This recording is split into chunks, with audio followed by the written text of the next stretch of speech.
गीताई माऊली माझी, तिचा मी बाळ नेणता, पडता रडता घेई उचलून कडेवरी.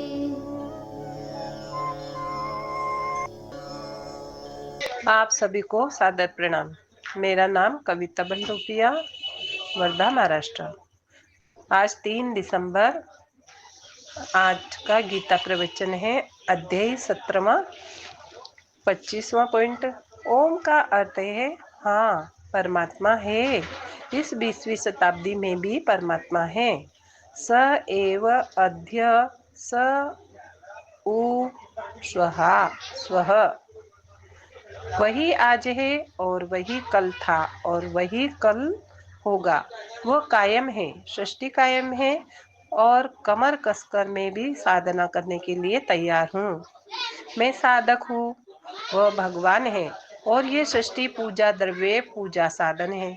जब ऐसी भावना से मेरा हृदय भर जाएगा तभी कहा जा सकेगा ओम मेरे गले में उतरा।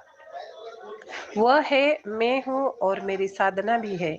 ऐसा ये ओमकार भाव मन में बैठ जाना चाहिए और साधना में प्रकट होना चाहिए। सूर्य को जब कभी भी देखिए वह किरणों सहित है।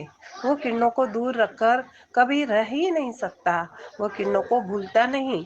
इसी प्रकार कोई भी किसी भी समय क्यों न देखे, साधना हमारे पास दिखाई देनी चाहिए। जब ऐसा हो जाएगा तभी ये कहा जा सकेगा ओम को हमने पचा लिया। इसके बाद में सत्य, परमेश्वर सत्य अर्थात शुभ है, मंगल है। इस भावना से अभिभूत होकर भगवान के मांगल्य का सृष्टि में अनुभव करो। देखो वो पानी की सतह, पानी में से एक घड़ा भर लो, उसमें जो गड्ढा पड़ेगा वह क्षण भर में भर जाएगा। वह कितना मांगल्य है, यह कितनी प्रीति है। नदी गड्ढों को सहन नहीं करती है, गड्ढों को भरने के लिए दौड़ती है। नदी वेगेन शुद्धयति, सृष्टि रूपी नदी वेग से शुद्ध हो रही है और सारी सृष्टि शुभ और मंगल है। अपने कर्म को भी ऐसा ही होने दो। परमेश्वर की इस सत्य नाम को आत्मसात करने के लिए सारी क्रियाएं निर्मल भक्ति और भक्तिमय होनी चाहिए।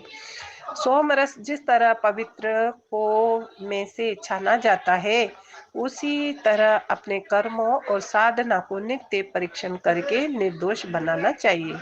अब रहा तत्, तत् का अर्थ है कुछ भी तो भी भिन्न। इस सृष्टि से अलिप्त परमात्मा इस सृष्टि से भिन्न है अर्थात अलिप्त है। सूर्य होते ही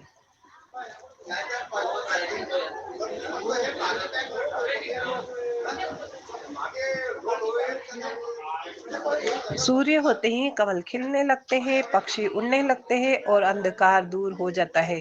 परंतु सूर्य तो दूर ही रहता है। इन सब परिणामों से भिन्न, बिल्कुल अलग सा रहता है। हम अपने कर्मों से अनासक्ति रखें और अलिप्तता लावें, तब माना जाएगा कि हमारे जीवन में तत्व नाम प्रविष्ट हुआ है। 26 पॉइंट। इस प्रकार गीता ने यह ओम तत्सत वैदिक नाम देकर अपना सब क्रियाओं को ईश्वरार्पण करना सिखाया है। पीछे 9वें अध्याय में सब कर्मों को ईश्वरार्पण करने का विचार आया है। यत करोषि यद यदश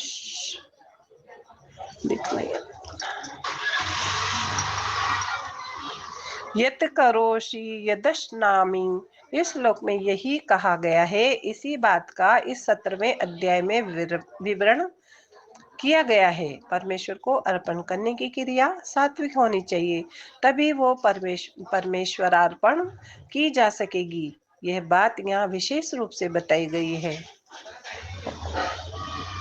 प्रणाम। जय गुरुदेव।